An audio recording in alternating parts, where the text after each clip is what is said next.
You know, Moses' sister was really good with finances because she went down to the bank and drew out a little profit. Sorry. For most of human history, we've been drawn to water. And that makes sense, right? We need it to survive. But I think it also symbolizes something about our faith. When a Catholic is baptized, no matter what they go on to do in their life, they're always baptized. Baptism is our way of participating in the death and resurrection of Christ. It's the moment in which we receive the life of God in our souls. It marks us for literally all of eternity, no matter what happens. It's also the moment in which Christ weds himself to the soul. Now, that might seem kind of weird, but we don't have to take it in the literal sense. But Christ weds himself to the soul in a way that is unchanging.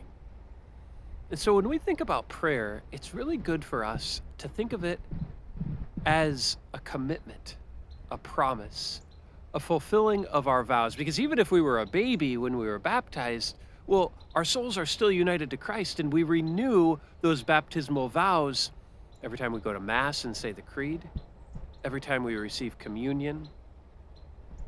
And just like an ordinary relationship, an ordinary friendship or a marriage, it takes a lot of effort, but it's effort that's born out of love.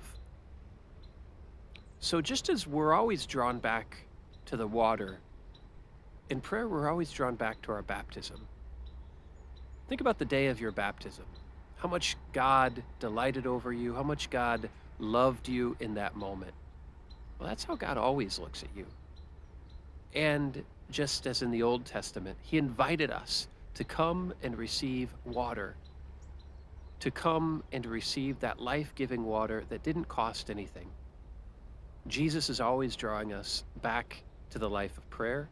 He's always drawing us back to that relationship to fulfill our commitment to him, to fulfill this relationship. So today, let's renew our baptismal vows by saying yes to Jesus, by committing ourselves to prayer, and by realizing that prayer isn't simply an obligation, something we have to do, but it's a fulfillment of a love that began on that day of our baptism. Thanks, guys. Pray for me, and I'll pray for you.